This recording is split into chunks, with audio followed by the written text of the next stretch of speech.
Сабалар Хайыр Киевте саат 7:30 бүгін Қырым-Ышғалынан 721 күні эфирде заман студияда сілерімен Шевкет Аматулаев селямлайым.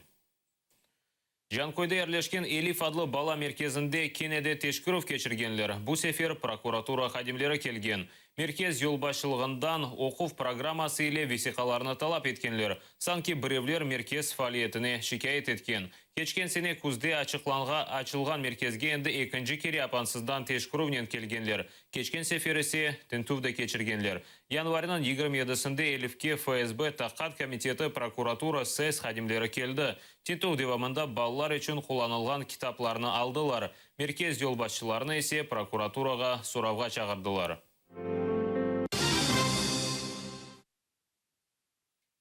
Меджлис рейсі Рифат Чубаров Қырымның Рус акимиеті меджлисні ясақ етмеге істеген себеплерін açıkladı. Белікі кеченлері Рус прокуроры Наталья Поклонская меджлис рейсінің бірінші муавины Нариман Желялны давет етіп, темсілже органны ясақ етмек үшін махкемеге азырланған аризаны тұттырды. Меджлис, как представительский орган крымсарского народа, избираемый Хурултаем, полностью находился в действиях нормы Декларации о правах коренных народов. И тогда, когда мы создавали институты национального самоуправления, еще декларация не была принята, но были иные международные акты о правах коренных народов.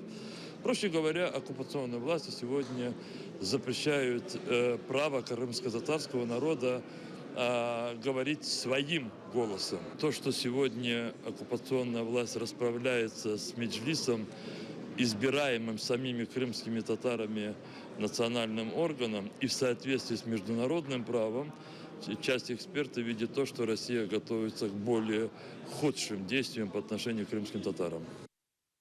Қырымда Ришат Аметовның ішіні яңыдан бақмаға башладылар. 2 еллық ішіні яңы таққатшыларға бергенлер. Мерхумның қадыны Зарина Аметова білдіргенне көре енді бір қач кере таққатшылар денішкен, ләкин олар бір шей араштырып оламайлар. Шында Аметовның ішіні 5 таққатшы тақып еті, ләкин қадыны қабатылар месулетліке желп етілежегіне инанмай. 2014 сенесі мартының учінде наразылық кечірген вақыт Ришат Аметовны самооборона векиллері меркези мейдандан алып кеттілер. Жесеті 2 аптадан Қарасу базар живарында тапылды. Мерхумның 3 баласы қалды.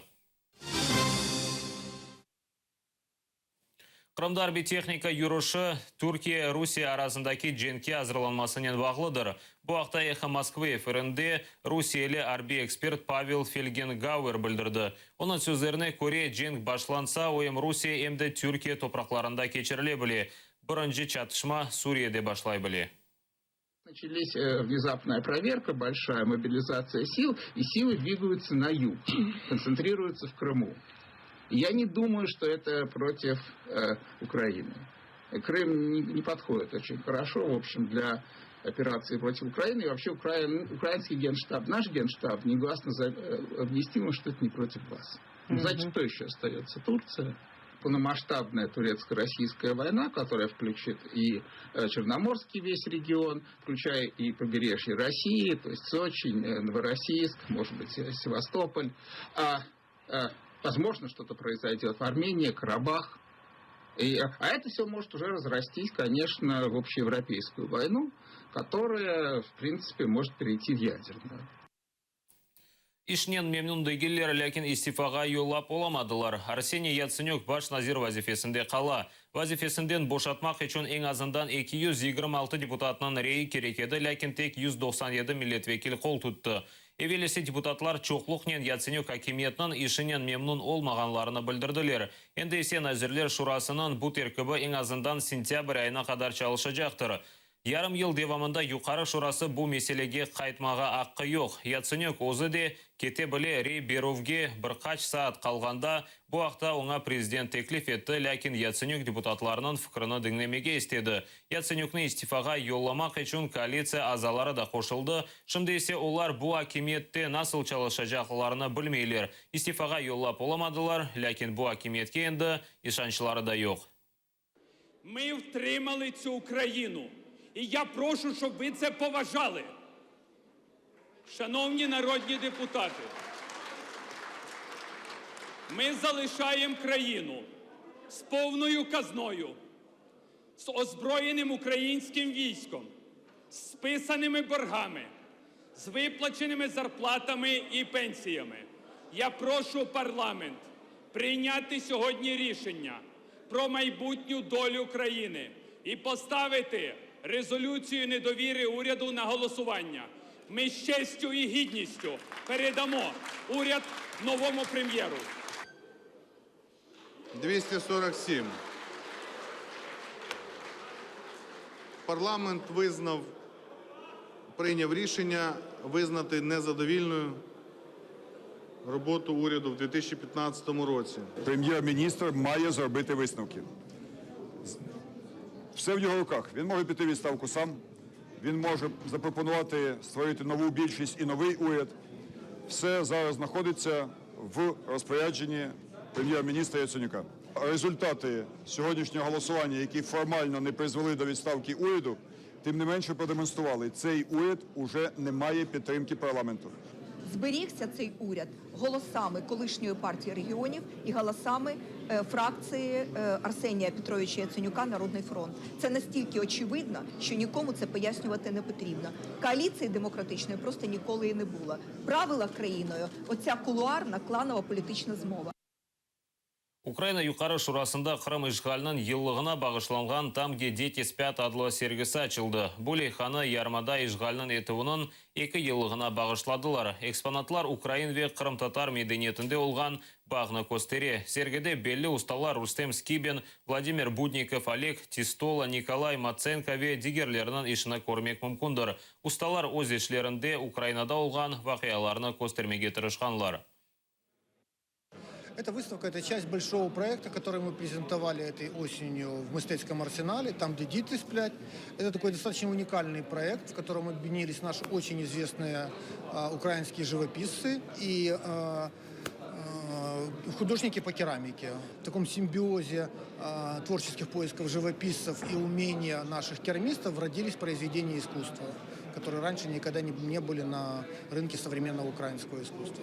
Самое первое – это наша аутентичная культура. Это наши традиции, это фольклор и все, что с ним связано. Это наша память, это наши колыбельные песни детские, это символы и знаки, через которые мы передаем боль, через которые мы передаем эмоции, через которые мы передаем свои беспокойства о том, что сегодня происходит. Русия юк арабаларына Украинаға кірмеге ясақ етілі. Арабаларының қамачавы 5-ші күн девам еті. Акимет рус номераларының олған юк арабаларына Украина территориясындан кечмеге ясақ еткен олса да, активистлер блокпостларына терк етмейжегіні білдірелер.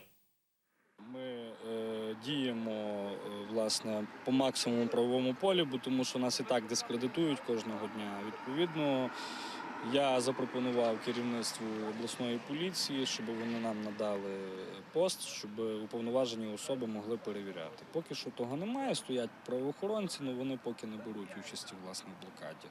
Так, ми стоїмо 5-й день, вже другу добу немає російських фур. Це побратими, напевно, що в строю не пропускають. Ну, але це для нас не повод розходитися по домам. Ми будемо стояти, не можу прогнозувати, наскільки довго ми ще тут залишимося, але ми будемо. Поки на українських дорогах не буде замічено фур з номерами ворога, тобто Російської Федерації. Украина ақ Русия арасындаки сыңырда да наразылық акциясы девам еті. Активистлер Назирлер Шурасынан қарарынен разы дегеллер. Сыңырда насыл вазиет олғанына Эльвина Сидбулаева біле. Украина тарафындан выступовича кечув ноқтасында Русияның бір юк арабасы біле көрінмей. Мемет тұрн номерлерінен Минстен Түркияге қайта. О ақ Русияге мандаринлер ташы. Түркия ватандашы Украина акциясына қол тута. Problem yok yolda. Ukrayna? Evet. Ukrayna hakkı çok. Dünyada en kötü şey savaştır. Yani başka yerde de gördük savaşlar mesela. Yazık. İnsanlar boşuna ölüyor. Ruslar kudurdu. Hep her tarafa saldırıyor. Her tarafa yani. Şimdi de Suriye'de. Буфер зонасында Аляда Русия номерлерілі юк арабалара болуна. Русия люк арабыларына Украинаға кірмеге ясақ шынды олар артқа қайталар. Ве ақ Русияге кірмезден эвел буфер зонада онларнен машиналар топланды. Айдачы Геннадий Бутюн күн нейтраль зонасында кечірді. О үч күн девамында Италияға чықмаға тырышты. Айтқанына көре 20 ел девамында проблемсіз Украинадан сербез қатнайды. Я уже 20 лет по Украине езжу. Другой дороги не знаю. А тут вы видите возврат. Что, как, никогда таких ситуаций не было. Украина гумру хызметінің мәліматына көре, блокаданан башлануынен сындарны 270 юк арабасы кечті. Бұл әсәсен Украинадан Авропаға кечіп оламаған, яда бош қайтқан арабалар. Бір юк арабасы біле Авропа йонелішінде сындарны кечіп оламады. Переміщення транспортних засобів, вантажних транспортних засобів Російської Федерації на даний час не проводиться. Їх не надходить з території Білорусі, Російської Федерації автомобілів, які можуть перевозити вантажі в режимі прохідного транзиту по території. Жодних транспортних засобів не проводилося оформлення пунктом пропуску виступовичі Житомирської митниці ДФС. Блокада іштиракчылары Назирлер шурасының қарарынен разы дегіл, чүнкі қарар тек транзитнақ сынырлай. Оның үшін ясаққа бақмадан Русия рабалары юкны енгіл рабаға кечіріп, Украинаға сербез кече білелер. Нас не устраивает принятый закон. Там транзит прекратить, а въезд російський фур не заборонили на території України. Тільки транзит. Будемо чекати, поки повністю заборонять в'їзд російських машин на території України. Енді бірінхаш губернатор Назирлер шурасына мұражатта болынып, Русия юк арабаларынан әрекеті бойынша қарарына қабыл етмеге реджа еттілер. Активистлер есе ноқталарыны терк етмеге істемелер. Олар акиметтен керекли қарарына қабыл етмеге талап етечеклер. Эльвина Сидбулаева, Эльдар Тағыташ, Весман Нурадинов, Заман, АТР. Сабаға сонки хаберіміз еді сіздерге ей күнлер тілейм 11 бұжықта чықажақ Заман яйынны қачырманы скорышкенже.